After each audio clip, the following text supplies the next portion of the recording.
Salam əziz tamaşaçılar, hər birinizi xoş gördük. Bugün bir qədər fərqli mövzu olan if funksiyası haqqında danışmaq istərdim. Bildiyiniz kimi if funksiyası Excel-in əsas funksiyalarından biri sayılır və çox geniş bir şəkildə istifadə olunan funksiyadır. Bu funksiya adətən şərti funksiyadır, yəni hər hansı bir şərti biz tətbiq edirik bu funksiyada və onun əsasında nəticələri alırıq. Və gördüyünüz kimi burada klassik bir nümunə vermişəm. Tələbələrin adları, soyadları və aldıqları qiymət və onlara uyğun nəticəni biz hal-hazırda if funksiyası əsasında tapmağa çalışacağıq. Nəticə də gördüyünüz kimi iki hissədən ibarətdir. Keçdi və kəsilli. Yəni bu qiymətlərə əsasən nəticəni biz təyin edək. İlk olaraq başlayaq birinci xanadan və bura if funksiyasını tətbiq etməliyik. Bunun üçün də if funksiyasını qeyd edirik və tabı klik edirik. Və burada gördüyünüz kimi ilk olaraq logical test qeyd olunub. Bu nə deməkdir? Yəni ki, məntiqi test. O da nədən ibarətdir?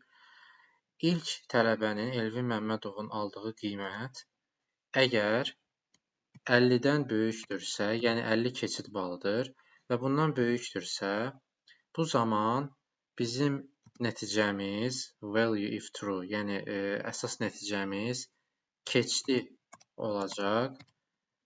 Mənim kompüterimdə Azərbaycan hərfləri bəziləri olmadığına görə mən təəssüf ki, bu cür yaza bilirəm. Yəni ki, keçdi formasında gördüyünüz kimi və vergül qoyaraq davam edirəm. Əgər bu belə deyilsə, yəni məntiqi nəticə 50-dən kiçikdirsə, qiymət 50-dən kiçikdirsə, bu zaman bunun əksi olan digər bir nəticəni, kəsilli nəticəsini mən bura qeyd edirəm.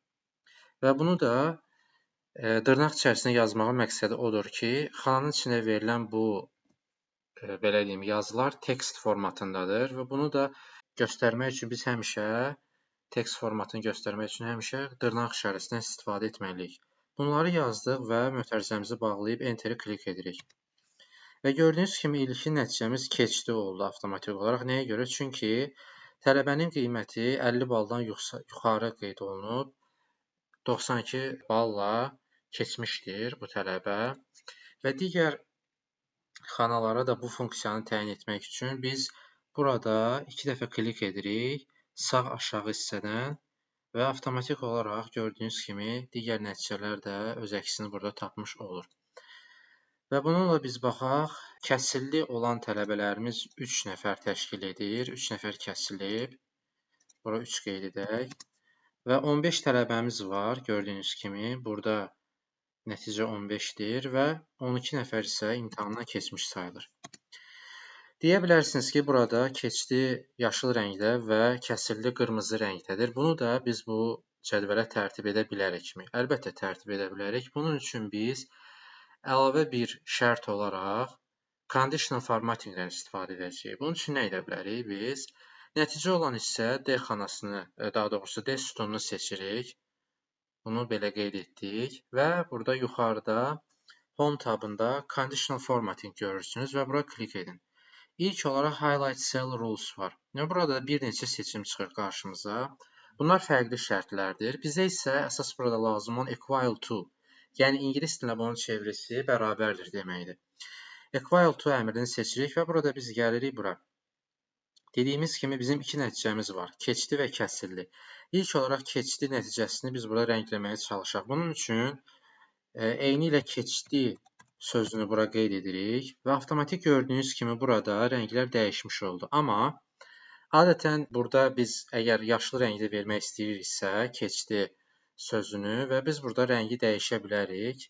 Bunun üçün gəlirik burada green rəngini tapırıq, yəni yaşlı rəngi tapdıq və avtomatik olaraq dəyişdiyini gördük. OK-yə klik edirsiniz və gördüyünüz kimi nəticəsi keçdi olan tələbələrin hamısı yaşlı rəngdə qeyd olunmuş oldu. Yerdə qalanları isə qırmızı rəngdə vermək üçün biz yenidən ikinci bir şərti də əlavə edə bilərik. Bunun üçün yenidən seçirik sütunumuzu və Conditional Formattingə bir daha gəlirik. Eyni əməliyyatları yenidən yerinə yetirə bilərik. Highlight Cell Rules equal to və burada bu səfər isə kəsilli. Bu xanada necə qeyd olunubsa, onu da qeyd edə bilərik. Kəsildi. Və gördüyünüz kimi burada qırmızı rəngdə oldu. Bunu elə olduğu kimi də saxlayaq və OK-yə klik edək.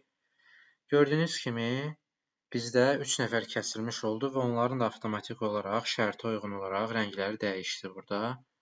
Əgər siz bunların heç birini vermək istəmirsinizsə və yenidən əvvəlki vəziyyətinə qaytarmaq istəyirsinizsə, yəni demək istəyirsinizsə ki, cədvəlimdə rəng olmasın, bunun üçün nə edə bilərsiniz? Yenidən bu sütunu seçdik tam olaraq və yenidən conditional formattingə gəlirik.